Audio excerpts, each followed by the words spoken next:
بسم اللہ الرحمن الرحیم انہ من یشرک باللہ فقد حرم اللہ علیہ الجنہ ومأواہ النار۔ اللہ تعالیٰ نے فرمایا کہ جس نے شرک کا ارتکاب کیا اس پر جنت حرام ہے اور اس کا ٹھکانہ جہنم ہے۔ شرک کبیرہ گناہوں میں سے بھی سب سے بڑا گناہ ہے۔ مشرک کے لیے کوئی معافی نہیں۔ جو شرک کی حالت میں اس دنیا سے چلا گیا وہ کوئی بھی ہو، نبی کا بیٹا ہو، نبی کی بیوی ہو، نبی کا چچا ہو، نبی کا باپ ہو، اس کے لیے معافی نہیں ہے۔ اور مشرک کا کوئی بھی عمل اللہ قبول نہیں کرتا۔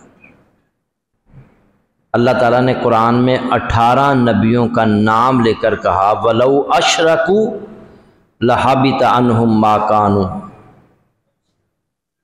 اگر مَا كَانُوا يَعْمَلُونَ، اگر یہ بھی عمل، یہ 18 نبی جن کا نام لیا ہے، اگر یہ شرک کا ارتکاب کرتے تو ان کے اعمال بھی ضائع ہو جاتے۔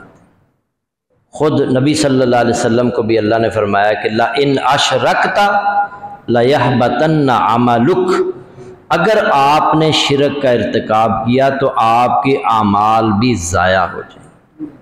مشرک کا کوئی بھی عمل اللہ قبول نہیں کرتا۔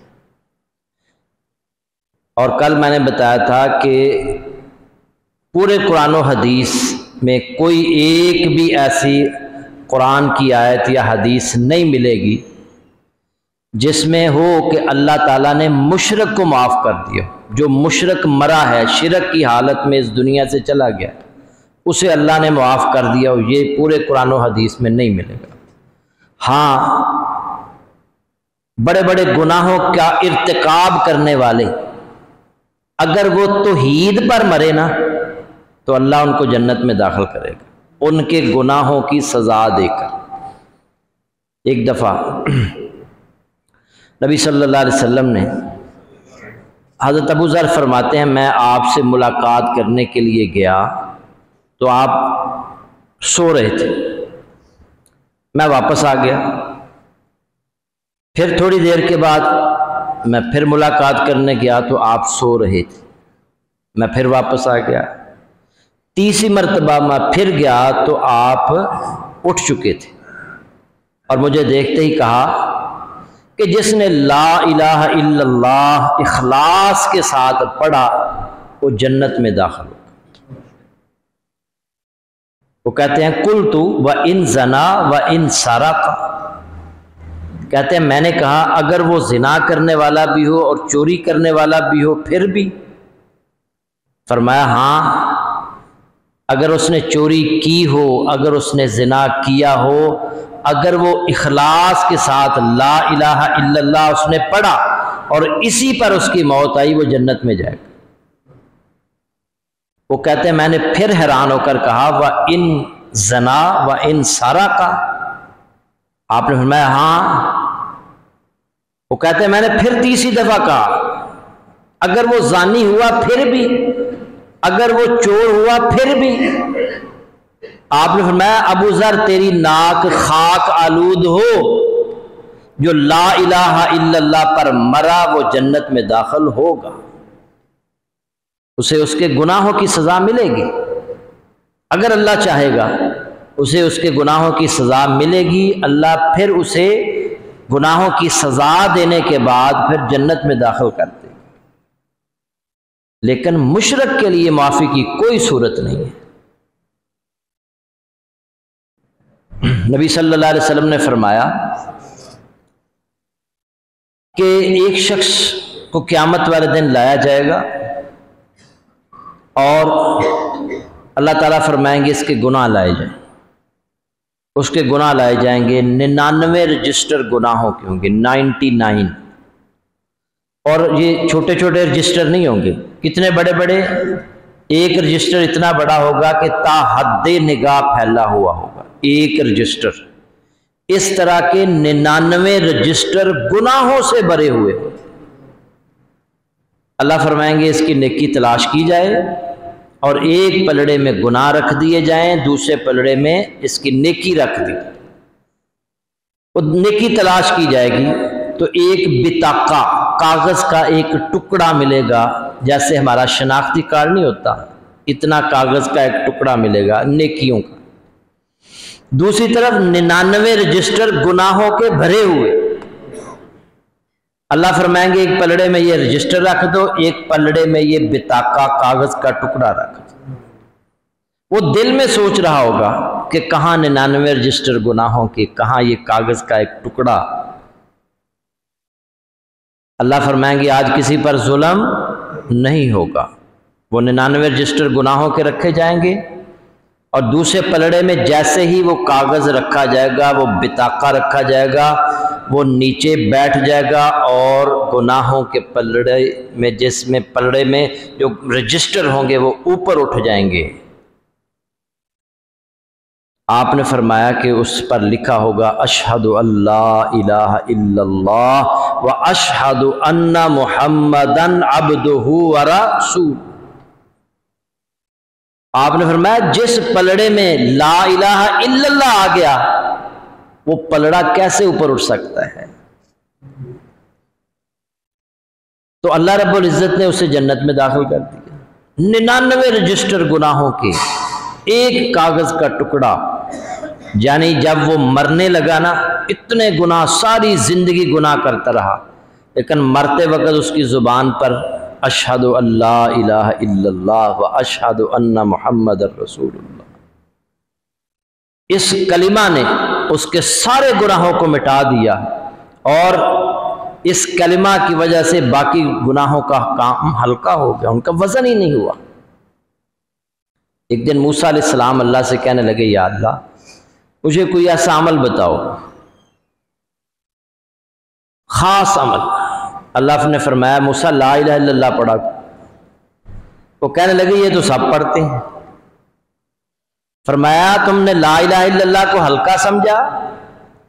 ایک پلڑے میں لا الہ الا اللہ رکھ دیا جائے، دوسرے پلڑے میں آسمان، سارے آسمان رکھ دیے جائیں، اور آسمانوں میں جتنی بھی مخلوقات ہیں وہ بھی رکھ دی جائیں، اور پھر ساری زمینیں اور زمین کے اندر جتنی بھی مخلوقات ہیں وہ اسی پلڑے میں رکھ دی جائیں، ساتوں آسمان ان کی مخلوق، زمین، ساتوں زمینیں ان کی مخلوقات ایک پلڑے میں، اور دوسری طرف لا الہ الا اللہ رکھ دیا جائے، لا الہ الا اللہ پھر بھی وزنی ہوگا۔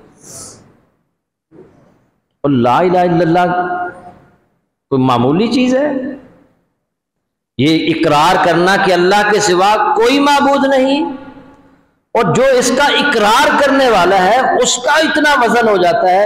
اللہ کے نبی صلی اللہ علیہ وسلم کے صحابی عبداللہ بن مسعود دبلے پتلے سے تھے، تو ایک دن مسواک اتارنے کے لیے درخت پر چڑھے تو ہوا تیز چل رہی تھی، ان کی پنڈلی ننگی ہو گئی، تو سارے لوگ دیکھ کر ہنس پڑے اور کہنے لگے اے پنڈلی مسواک ورگی تے نہ دی پنڈلی، مذاق اڑایا ان کا۔ آپ نے فرمایا اَتَضْحَكُونَ مِن دِقَّةِ سَاقَيْهِ وَالَّذِي نَفْسِي بِيَدِهِ لَهُمَا أَثْقَلُ فِي الْمِيزَانِ مِن جَبَلِ أُحُدٍ، اور تم اس کی پنڈلیوں کا مذاق اڑا رہے ہو۔ یہ لا الہ الا اللہ کہنے والا شخص ہے، اس کی پنڈلیوں کو ایک پلڑے میں رکھ دیا جائے، دوسرے پلڑے میں احد پہاڑ رکھ دیا جائے، اس کی پنڈلیاں پھر بھی وزنی ہوں۔ اور لا الہ الا اللہ کوئی معمولی چیز ہے؟ جو لا الہ الا اللہ پر مرا، مماتا، جو لا الہ الا اللہ پر مماتا، نبی صلی اللہ علیہ وسلم نے فرمایا وَهُوَ يَعْلَمُ أَنَّهُ لَا إِلَهَ إِلَّا اللَّهُ دَخَلَ الْجَنَّةِ، جو اس حال میں مرا کہ وہ لا الہ الا اللہ پر اس کا یقین تھا، وہ جنت میں داخل۔ اللہ کے سوا کوئی معبود نہیں۔ نبی صلی اللہ علیہ وسلم نے فرمایا یہ توحید معمولی چیز نہیں ہے۔ آپ نے فرمایا کہ پہلی امتوں میں ایک شخص تھا،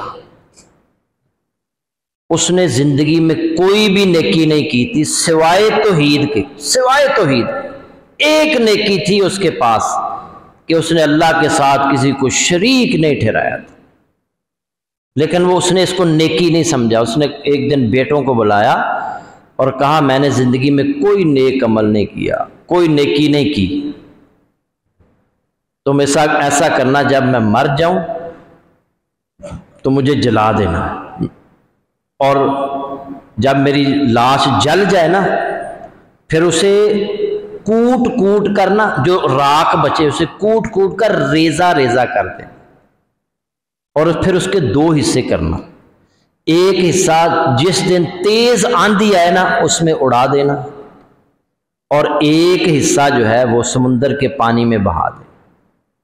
وہ مرا، اولاد نے ایسے ہی کیا۔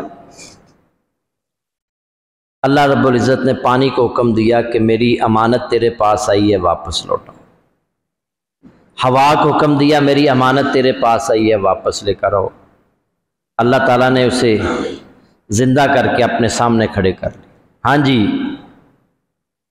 تم کیا سمجھتے تھے کہ تم اس طرح کروا کے بچ جاؤ گے؟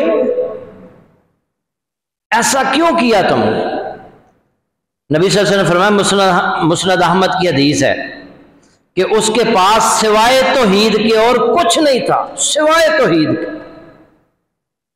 وہ کہنے لگا کہ یا اللہ تیرے ڈر کی وجہ سے مجھے پتا تھا کہ میں نے زندگی میں کوئی نیکی نہیں کی، تو میں تیرا سامنا کیسے کروں گا؟ میرے ذہن میں تھا کہ اس طرح اگر مجھے ریزہ ریزہ کر کے پھینک دیا جائے، ہوا میں اڑا دیا جائے، سمندر میں جو ہے نا وہ راکھ بہا دی جائے، تو پتہ نہیں مجھے کوئی زندہ کرے گا بھی کہ نہیں، صرف تیرے ڈر کی وجہ سے۔ اللہ فرمائے گا کیا واقعی؟ وہ کہتا ہے کہ یا اللہ تو دلوں کے حالات جانتا ہے۔ نبی صلی اللہ علیہ وسلم نے فرمایا اللہ نے اس کو معاف کر دیا، کیونکہ اس کے پاس توحید تھی، اس نے کسی کے ساتھ شرک نہیں کیا، اللہ کے ساتھ شرک نہیں کیا، کسی کو اللہ کا شریک نہیں بنایا۔ میرے بھائیوں، سب سے اہم مسئلہ یہی ہے، اور سب سے بڑا حق اللہ کا یہی ہے کہ اللہ کی عبادت کی جائے، اس کے ساتھ کسی کو شریک نہ بنایا جائے۔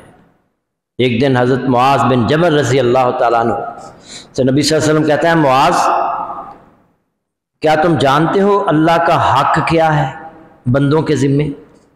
وہ کہتے ہیں اللہ اور اس کا رسول ہی بہتر جانتے ہیں۔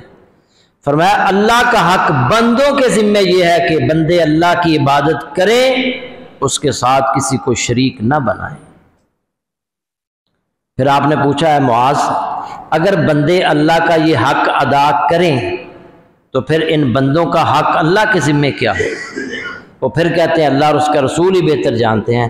فرمایا اگر بندے اللہ کا یہ حق ادا کریں کہ صرف اسی کی عبادت کریں، اس کے ساتھ کسی کو شریک نہ بنائیں، تو اللہ پھر انہیں عذاب نہیں دے گا، اللہ انہیں عذاب نہیں دے گا، پھر انہیں جنت میں داخل کرے گا، ان کی بخشش کرے گا۔ اس لیے میرے بھائیوں شرک کا ارتکاب نہیں کرنا۔ کل بھی میں نے بتایا تھا کہ اللہ کے نبی صلی اللہ علیہ وسلم نے حضرت ابو درداء رضی اللہ تعالیٰ عنہ کو فرمایا، ابو درداء لا تشرک باللہ ان قطعت او حرکت، اللہ کے ساتھ کسی کو شریک نہ بنانا، خواہ تیرے ٹکڑے ٹکڑے کر دیے جائیں، خواہ تجھے آگ میں زندہ جلا دیا جائے، ٹکڑے ٹکڑے کروا لینا، اپنے آپ کو آگ میں زندہ جلوا لینا، مگر اللہ کے ساتھ کسی کو شریک نہ بنانا، کیونکہ مشرک کی معافی نہیں ہے۔ اللہ نے یہ قانون بنا دیا ہے کہ انہ من یشرک باللہ فقد حرم اللہ علیہ الجنہ ومأواہ النار، جس نے اللہ کے ساتھ شرک کیا اس پر جنت حرام ہے اور اس کا ٹھکانہ جہنم کی آگ ہے۔ کہیں ایسا نہ ہو کہ ہم نمازیں بھی پڑھتے رہیں، روزے بھی رکھتے رہیں، صدقہ اور خیرات بھی کرتے رہیں، عمرے بھی کرتے رہیں، حج بھی کرتے رہیں، اور غیر اللہ کے در پر جا کر ہاتھ بھی جوڑتے رہیں، اس کے آگے جا کر معافیاں بھی مانگتے رہیں، اس سے مانگتے رہیں، اس کے نام کی نظر و نیاز دیتے رہیں، تو پھر یہ نماز، یہ روزے، یہ عمرے، یہ حج، یہ صدقہ اور خیرات کسی کام نہیں آئے گا۔ اس لیے سب سے اہم مسئلہ توحید کا مسئلہ ہے، اس کو سمجھیے اور توحید پرست بن کر رہیے۔ اللہ تعالی ہمیں شرک سے بچائے اور توحید پر ہمارا خاتمہ فرمائے۔ وآخر دعوانا الحمدللہ رب العالمین۔